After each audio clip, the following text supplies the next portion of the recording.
What's up? How about a Tucson?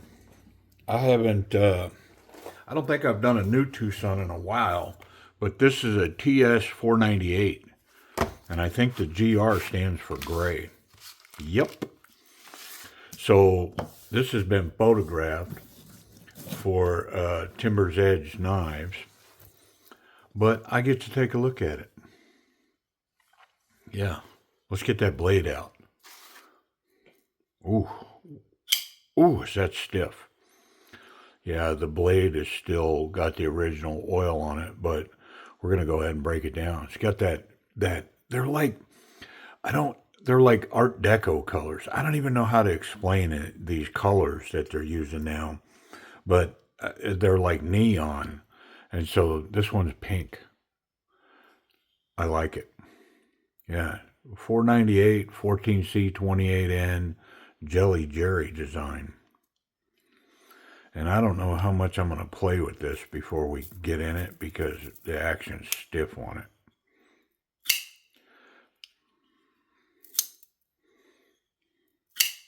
I mean, I guess I can. Let me try this. Oh, yeah. Wow, is that tight? I think it may be just over tight. Let's try that before I go freaking out. Nah, it wasn't over tight. Yeah. Hmm. Yeah, it's just it just needs tune, man. Faux show. Interesting. Nice little chunker. And I'm not really typically a little chunker fan, um, but I do like this. It's comfortable in hand. I like the design. There's another Tucson. Um, so the collection has been moving its way over to Timber's Edge knives, and one of the ones I kept was a little chunker that's along this line. Matter of fact, I'm gonna show it to you. Okay, I actually kept two, but one for a weird reason. But the one that I kept, I know that there's some Tucson lovers that hang out at the channel and hardcore collectors. So when I say there's a little chunker that I kept, I'm wondering if you're thinking the same one that I'm about to reveal. So have an idea what it is, and then comment. Tell me, is this the one that you thought I was talking about? It's the TS 379. Yeah. So listen, I have I have sent over almost the whole collection, but I am keeping back. Now I'm not saying I'm gonna keep them forever, but I am keeping back. I think I have, I don't know, 40 or so that I have held out as like my favorites. And I don't know if I'm gonna keep them forever, but I kind of as I was going through them, I'm like, yeah, some of these I think I will keep, but I was really trying to be disciplined. Like I'd keep one and I go, no, I'm not gonna keep it. Well, this one made the keep pile. Yeah, so TS 379, it's M390 titanium and carbon fiber, and it is so comfortable in hand. It's just it just made the list. It's a great little chunker. I'm typically not a big fan of little stubby chunky knives, but this one made my list. I love the Art Deco lines that are kind of going on here. That's what it makes me think of. Um, yeah, it's got great action. Look at it. Big, thick blade stock, good jimping up on the spine. It's not quite combat jimping. It's got a great flipper tab finger guard. Yep. And then look, no badging on the blade, hollow ground, dual grind. And it does get bonus points. I can grab it here that I like to. The reverse grip's just sick. Ooh, yeah. Yeah, so this one made my keep it pile. Spidey flick, thumb flick. Look at that. Yep. Now I'm positive I've tuned this knife, but what do you think? I mean, pretty close, right?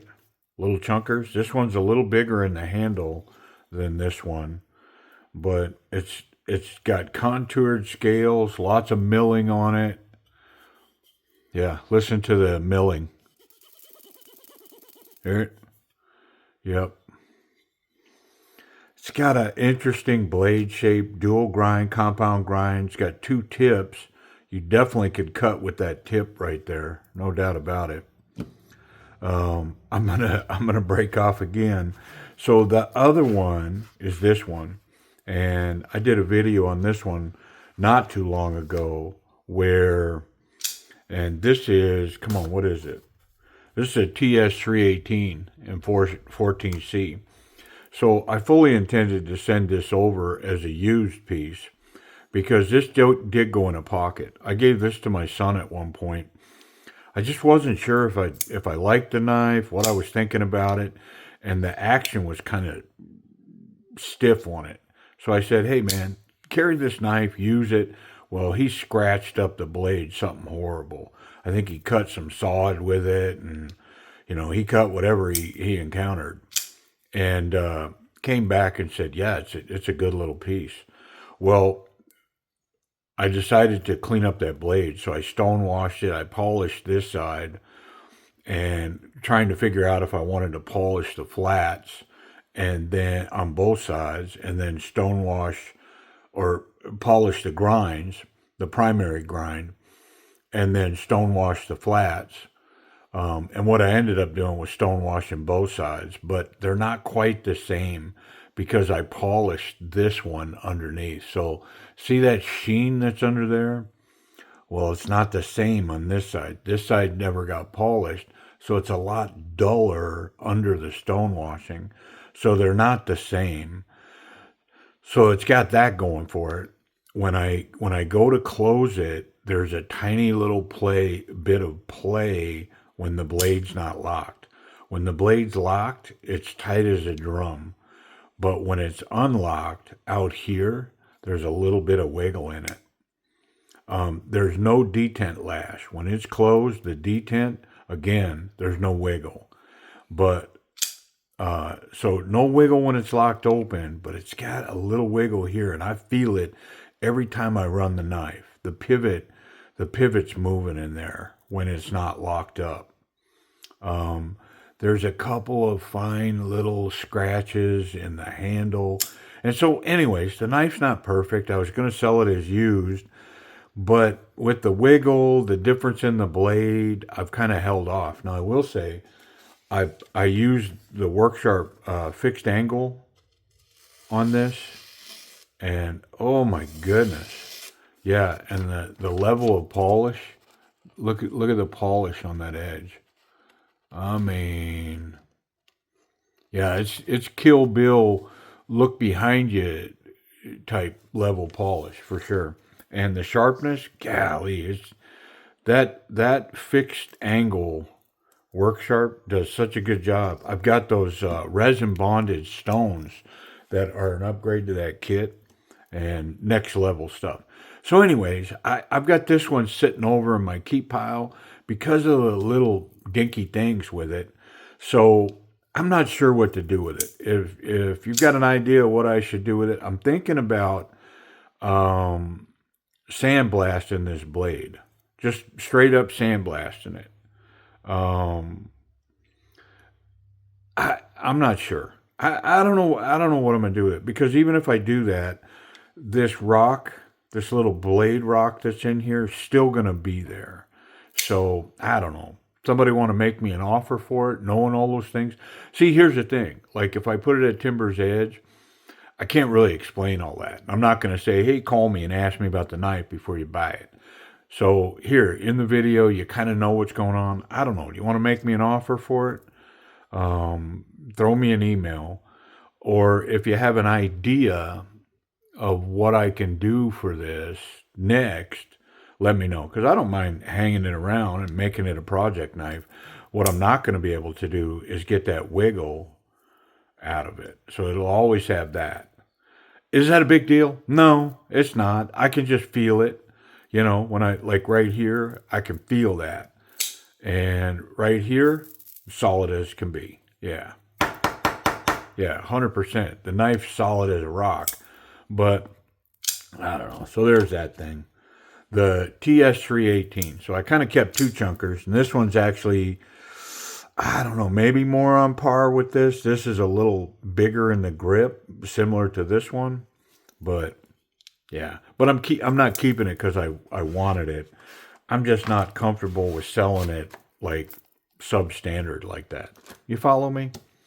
All right. Well, let me get this one out of here. I am keeping this one because I dig it though. Yeah, this one's legit.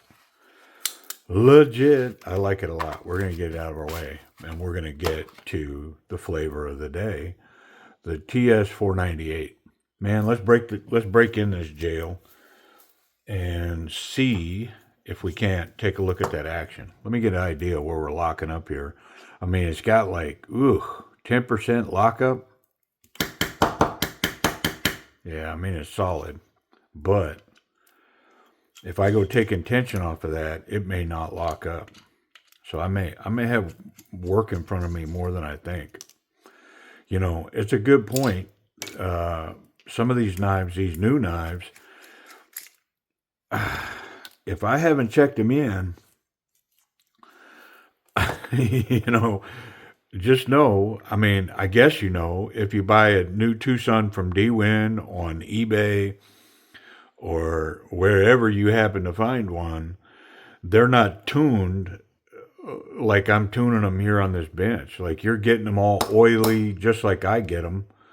And so they need to be taken apart and cleaned, possibly tuned to get the detent function right. Some of these, they come like this one. The action is stiff on this knife. Look at the size of that stop pin. Pretty happy with that. Like if you're going to overbuild, kind of build a chunker, you got to do it right. Speaking of chunkers, man, I finally got my hands on a tinnable bomber. It's a Medgar design. Good grief, is that thing a beast? There'll be a video dropping on it soon. Come on, man. I might have to get a pry bar out. That stop pin is holding on for dear life. Does not want to let go. But, I mean, FYI, brother, it's not up to you. It's up to me.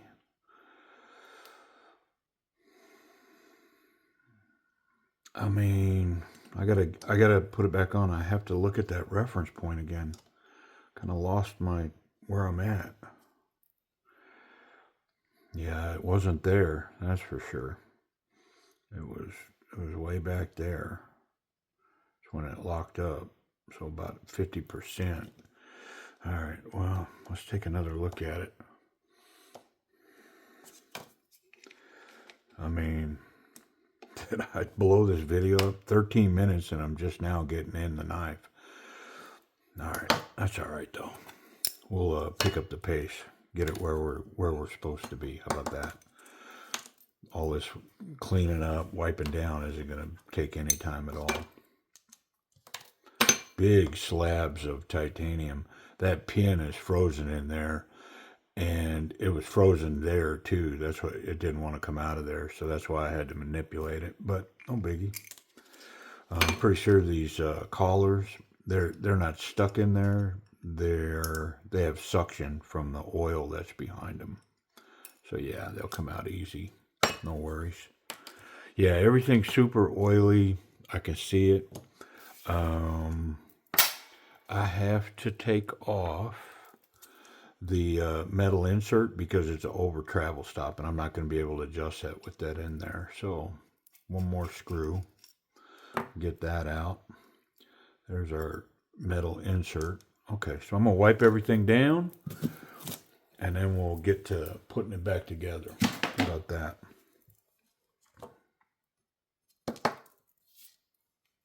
Get the blade first.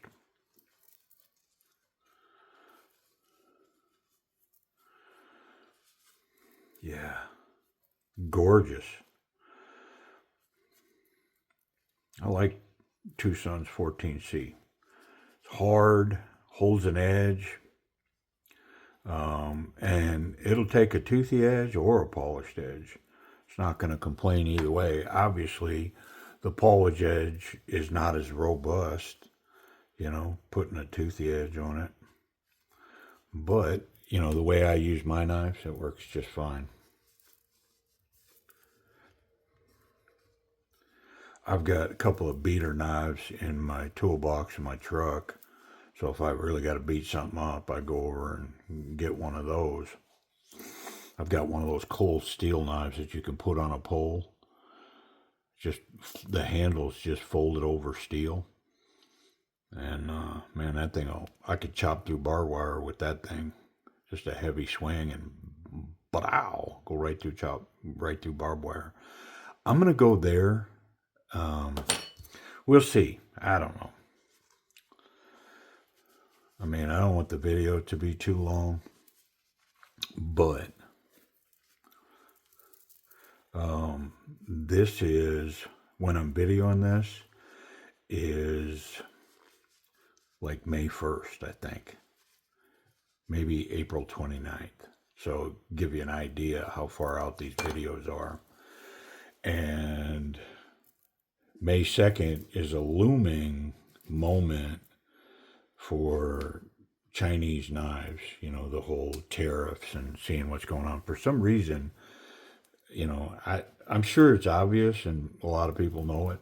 I just don't keep up on the current affairs. You know what I mean? Matter of fact, I hardly ever watch TV. Hardly ever. Like, very rare. And if I do, it's, I'm not watching the news or, local news or national news or, I don't, honestly, I kind of don't care.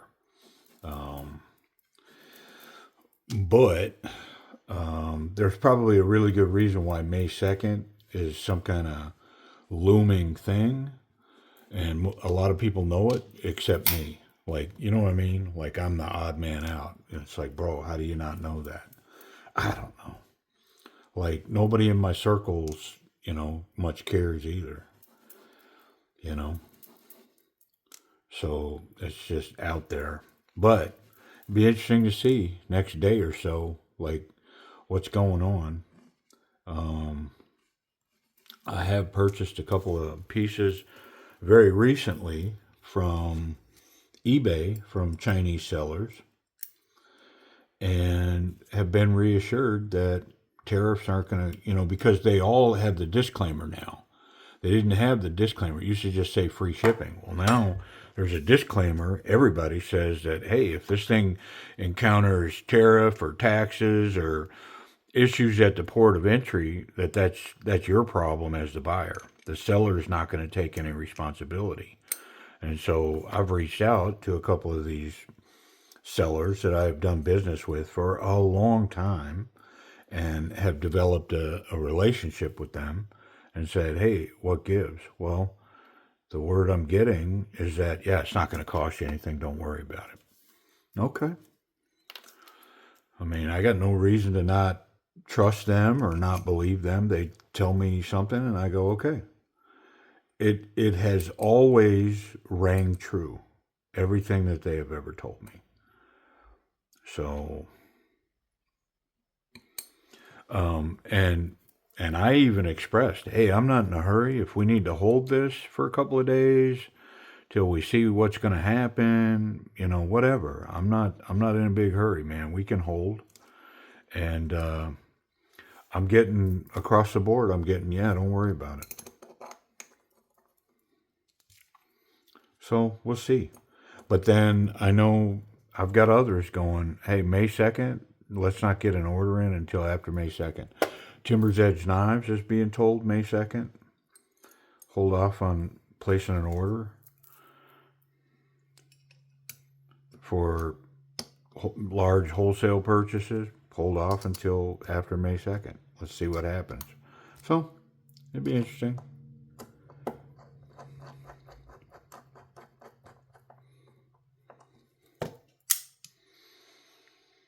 Yeah, I mean, it's definitely beyond where I set it up. I'm going to just put one of these screws in here to balance out from front to back. Get a little pressure in the back so that it's not all here at the pivot. And then let's see what's up.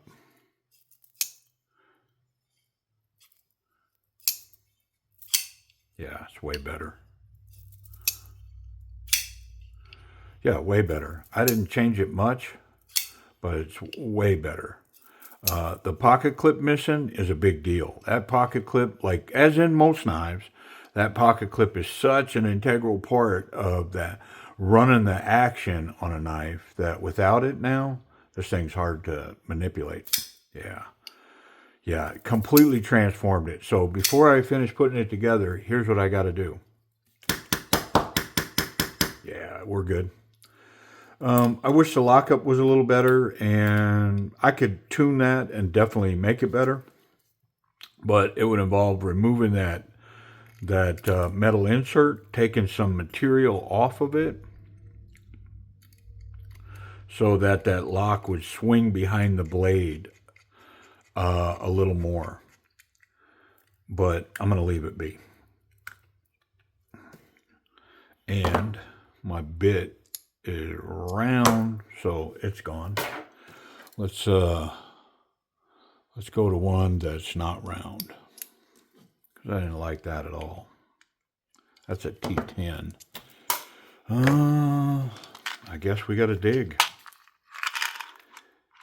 Yeah, brand new T8.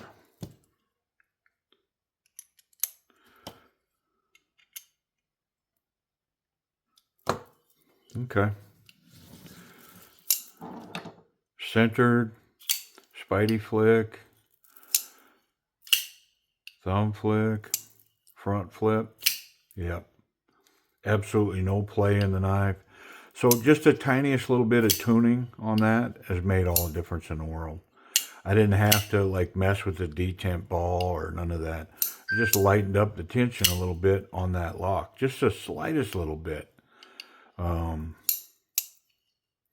And now it's running like a Swiss watch. Yep. I don't know if it's a Swiss Army watch or a Swiss watch. I don't know. Well, let's talk about that action real quick. Get this video buttoned up. Nice spidey flick. Comfortable in hand. The thumb flick is the money shot for me, I think. The front flipper is going to be solid. But of course, look at my fingers. I'm reaching over that pocket clip, kind of locking in to this stubby little knife. And boop, yeah. Boop. Is a boop necessary? Somebody told me not too long ago that the boop is mandatory. It's mandatory when you do that. You got to do the boop. Yeah, very nice. A-, pretty solid, man. Like if I did it out of the box, it was a C plus. Yep, C level action. It was at best it was average, maybe a C. Just like right at average. But now A-. I mean, it's legit. Really nice action. Just needed a slight tune. Ergonomics, really comfortable here. It's not really a finger guard, so like if I came forward with this and met some kind of resistance, good chance my hand could come up over that blade, especially if my hands are wet. And so not so confident, very confident. It's going to come up short of a confident grip. It's not happening there.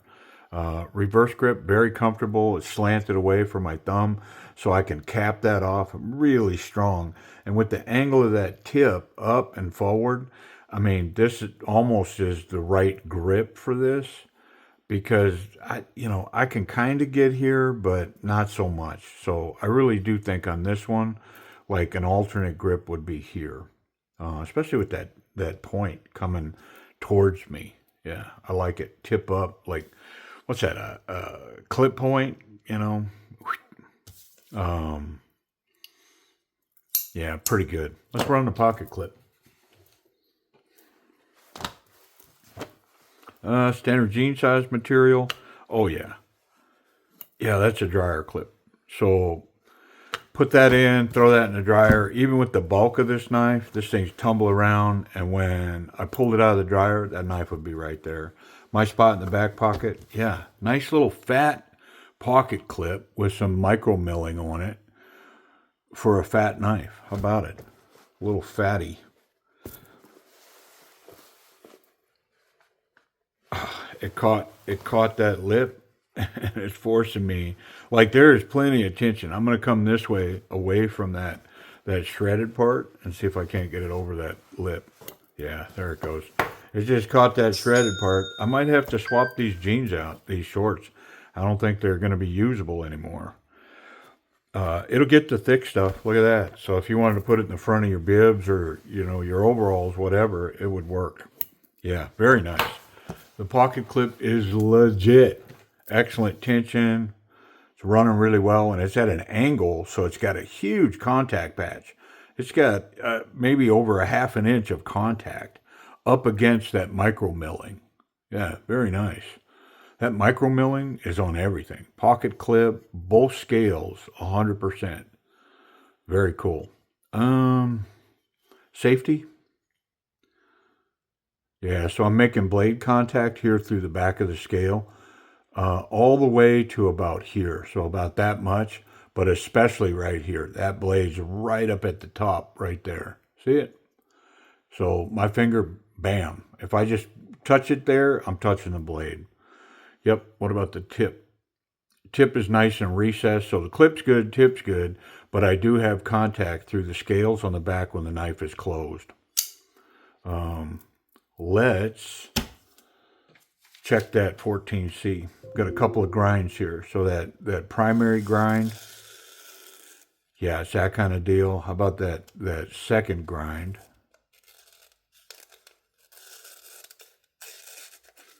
Yeah, it's crazy sharp. Just a little awkward, but yeah, it's crazy sharp. Yep. And I want to run this secondary tip right here.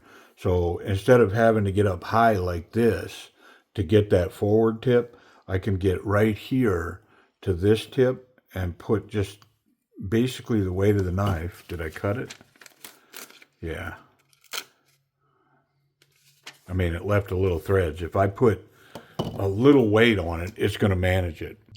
I'm going to go ahead and do it though, because I want to cut with it. I want to legit. So just the tiniest little bit of weight on it. And so it's definitely a secondary tip that could be used to cut for sure. Let me pull that little Chad. All right, let's talk price.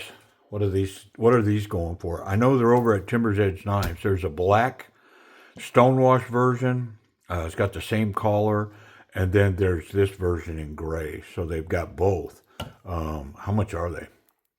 Okay, I see them listed over there for $74.95 is what they've got on them for a price. And of course, if you subscribe, you can get the 10% off. All you got to do is give them your contact information. They use that to send you emails about new items or whatever. I think it's important that you make sure, like, you'll get an email, and I think it's important that in that email you say, yeah, this is not spam.